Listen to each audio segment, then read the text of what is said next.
everyone. Thank you so much for tuning in today. My name is Laney King, and I'm the founder of Roadmap to App, where we help startups affordably develop successful mobile apps. So that's right, guys. We hold your hand, we guide you along in the creation and design process of your mobile app, and then we pair you up with an affordable, experienced developer who can bring your idea to life. And then, of course, we don't leave you hanging at the end. We're going to help you launch your app so that you don't publish it in the app stores and hear the sound of crickets, okay? So just to let you know, we offer free consultations to anyone out there in any phase of your mobile app. All you have to do is go to our website at www.roadmap2app, that's TOAPP.com. And it'll be pretty obvious on how to reach out to us to set up that free consultation. You know, the past couple of days, we've been shooting these live videos on Instagram, and the topics have been the top mistakes to avoid when you are a startup creating and launching your mobile app. We got these ideas for this topic based on these consultations that we've had, especially over the last month. We've really revved up our meetings and learned a lot. So thank you to everyone who has taken the time to reach out to us and learn more about our business.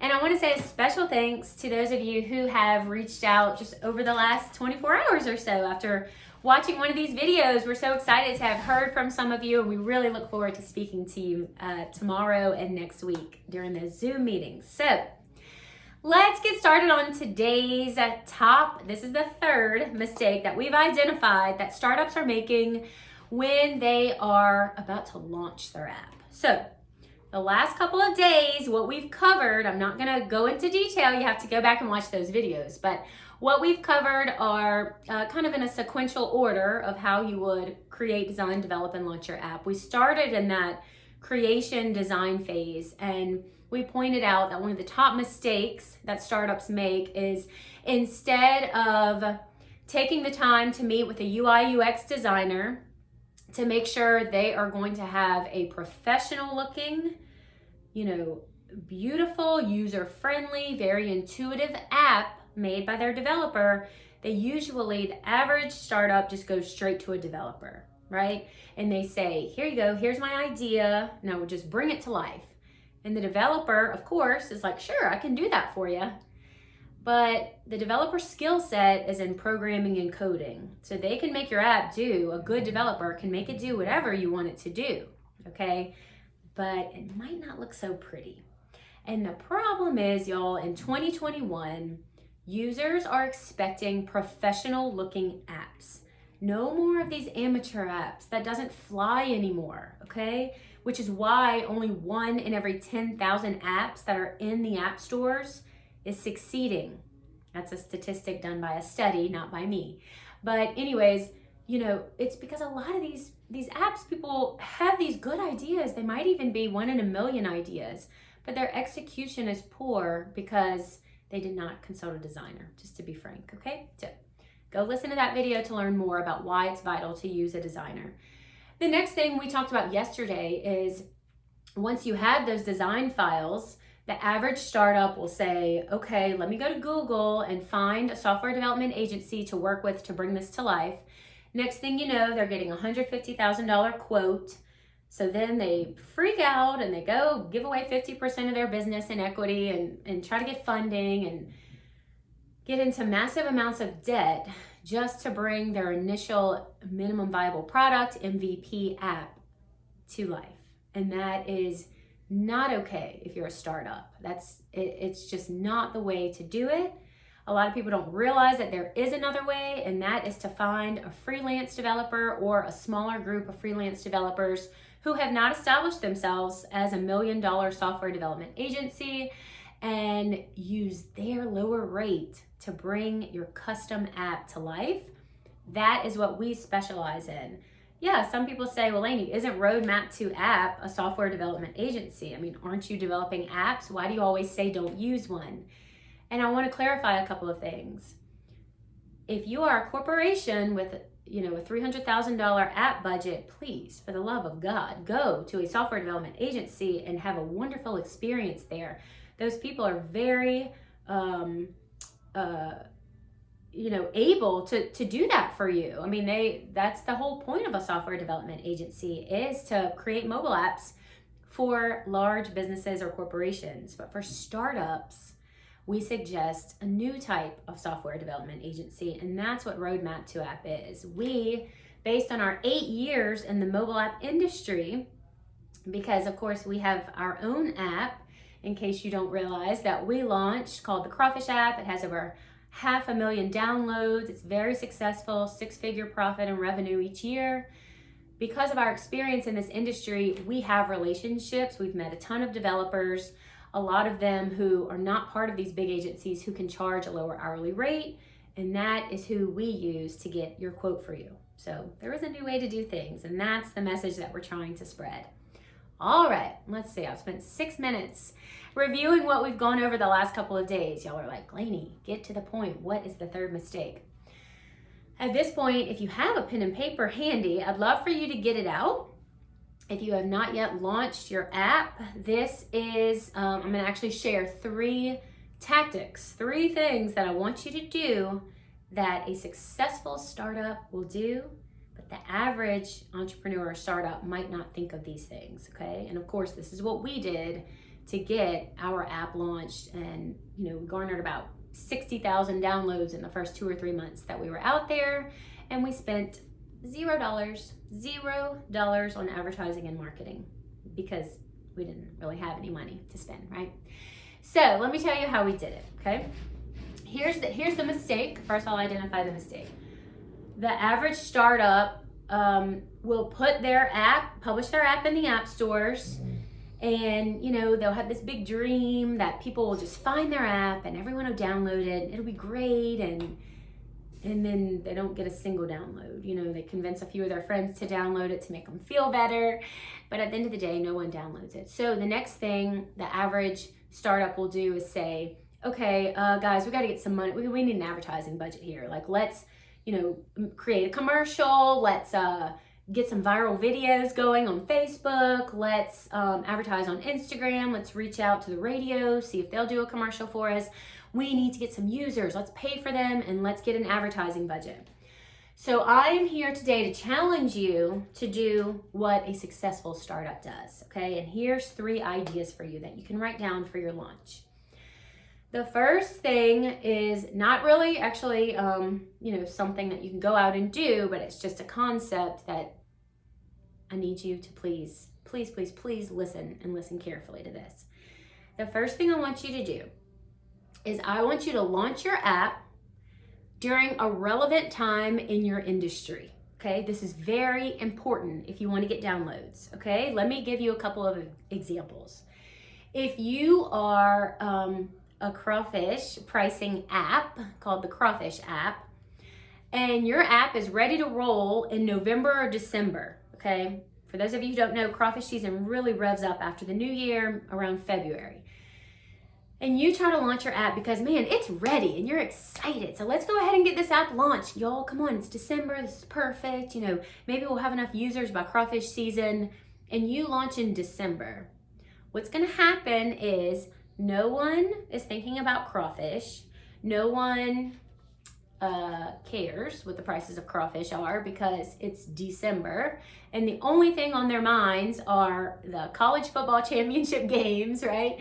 And Christmas and holidays, and getting together with family, and Christmas shopping, and what are we gonna get for the kids, and what do I buy for mom? I mean, that is what people are focused on in December, okay? So you will have a huge flop of a launch if you launch in December. Hold out for a couple more months and watch what happens when you launch in February. We launched February 7th of the year that we launched, and it was a huge success. Let's say, another example I like to use is, let's say you're a fitness app, okay? And same thing. You're like, gosh, this app, it's November, y'all. This is perfect. Everyone's about to get fat over the holidays. I'm gonna launch this app, and everyone's gonna be so excited that they can use it and not gain so much weight over the holidays. Do you really think that's what's gonna happen? No. Nobody cares about losing weight until January 1st, okay? They just don't. They try to eat as much as they can during Thanksgiving and Christmas because I'm gonna lose it January 1st. So if you wait and launch your fitness app January 1st, you're golden, y'all. Everyone is going to be thinking about losing weight on January 1st. So do you get where I'm going with this, okay? Please, even if I have a client right now, he's about to launch an awesome app that will help people. I'm under confidentiality, so I can't give away his idea, but it'll be very relevant around events, around big events. And so his app, he could launch it today. It's July, but there's not very many events going on in the summer in this area where he wants to launch it. But in the fall, there's going to be football season, concerts are coming back, you know, the post-COVID days are here, everything's kind of revving up event-wise. So we have advised him to launch in the fall. So he's just going to put it off a couple months until events are relevant, and then he's going to launch. All right? Okay, got it? Good. That's number one that successful startups do in the mobile app industry. Number two, the second thing I want you to do, this isn't completely free, it might cost you $500 here and there, but it's very important that you attend industry events, okay? So any event where your target user might be, you need to be there.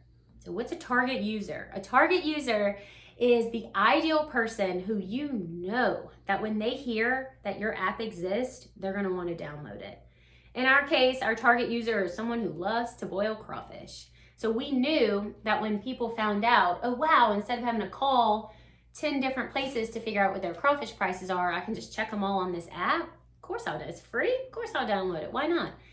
We knew that we had to get in front of people who loved boiled crawfish. So I'll give you some examples again. Where do I find some good old Cajuns that love to eat boiled crawfish besides the obvious, you know, crawfish festivals, crawfish boils, things like that, right? Well, typically Cajuns also love to go to gumbo cook-offs. They love to go to jambalaya festivals, okay? They love a lot of times to go to fishing rodeos. Can find a whole lot of Cajuns in South Louisiana. So any big fun events that are going on in the spring in South Louisiana, we were going to be there, okay? We were going to be there with bells on, dressed in all red, you know, with our Crawfish App logo everywhere. We got some easy, cheap swag. For us, koozies are relevant to crawfish boiling folks because they're typically have a beer or a soft drink in their hand while they're eating crawfish. We bought a whole bunch of koozies, super cheap. We were fine with giving them away. They had our marketing statement on them. It said, download now for live and boiled crawfish prices in your area. And we handed those babies out like hotcakes at every event that we could go to. I want you to do the same thing. Look at events that are happening in your area where your target users might be and go, okay? And here's what'll happen. So I know you're like, oh, you know, Laney, I mean, I don't know, you know, there's only like 1,000 people that attend this event. Like even if all 1,000 of them download my app, it's only 1,000 downloads. You know, is there really like a good purpose in me spending $500 to get a table at this event? Yes, there is, y'all. Every person you meet is a potential something that's beneficial to you. Every relationship, every person that walks up to you that you talk to is either a potential user of your app, or they might be a potential advertiser on your app eventually. Once you get a bunch of users, all sorts of people are going to be reaching out to you to place their product on your app for advertising, and you're going to make money from that. So that's very valuable. Potential user, potential advertiser, or potential influencer. I know it's kind of a buzz, you know, trendy word right now, but it's true. It doesn't have to be some like fancy, you know, Instagram influencer that I'm talking about here, but just think about, you know, bloggers in your area or in your industry, or radio show host, or big industry associations, like the president of those associations, or maybe the marketing person. Those people are going to be at these industry events, y'all. Do you know how valuable it is to meet the president of one of the biggest industry associations that is going to want to hear about your mobile app, and he's going to want all of his members to know about it? Every person you meet at these events is going to be valuable to you. So don't discount anyone, no matter what they look like or how few people it is. We have met so many advertisers, users, and influencers attending events. And you know the cool thing about starting a mobile app is that it's still cool to start a mobile app. I mean, people are impressed. They're like, oh wow, did y'all hear there's a new mobile app to da da da da? That's exciting to people. You know, sometimes it's not as exciting to open up like a new law office. You know, no offense, attorneys. I mean, Ryan's an attorney, so I don't mean to offend anyone, but like, that's not that exciting. It's like, oh yeah, congratulations, a new law office. Like, it's not really something people want to talk about. A mobile app, everybody wants to hear about a new mobile app that could possibly help them out, okay? Go to your industry events. All right. I'm going on a long time here, so let me speed it up. Number 3, the third thing I want you to do is I want you to reach out to the media. I want you to draft a press release, send it out to every media contact you can get your hands on in your area. I'm talking TV reporters, radio hosts and DJs, magazines, newspapers, popular blogs. You send that press release out to everyone, letting them know that your app exists. This is how it's going to help their listeners, readers, viewers, etc. And you'd be more than happy to set up an interview to discuss further. Okay? I'm not going to go into all the details about exactly how to have success with sending out press releases. That's covered in our Roadmap to App guidebook, where we go into extreme depth about exactly how to draft it. We even give you some examples of success that we've had with particular press releases. Well, if you work with us at Roadmap to App, you get our entire media contact list.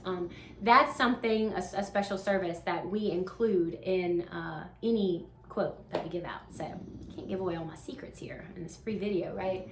But just know that there is nothing as valuable as free media coverage. I know what you're thinking, like, I mean, who even watches TV anymore, Laney? Thousands of people, okay? Hundreds of thousands of people still do, even if you don't. Media coverage is gold, y'all.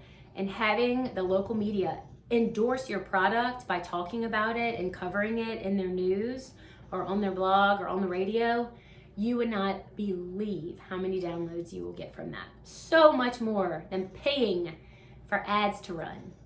Got it? So those are the 3 things that I want you to take away from this video. That is what a successful startup is going to do when they launch their app. Cool? All right. I hope y'all have gained some good insights from these past 3 days from this video series. I've mentioned this at the end of every video. Thank you for sitting here and watching this entire almost 18-minute video. As a thank you to you, we're giving a huge discount on our Roadmap to App guidebook, which is a 70-page PDF ebook that Ryan and I wrote that outlines every single step we took to refine, design, develop, and then launch our app. Lots of gold in there. It's normally $79. If you use the discount code on our website today, 50 off, 50OFF, you save $50. It's only $29. So we're trying to get that in the hands of as many people as possible, y'all. We're trying to change this mobile app industry and help non-technical entrepreneurs bring their ideas to life and have success, just like we did. So thanks for tuning in. I'd love to hear from you. In the meantime, we'll see you soon. Thanks.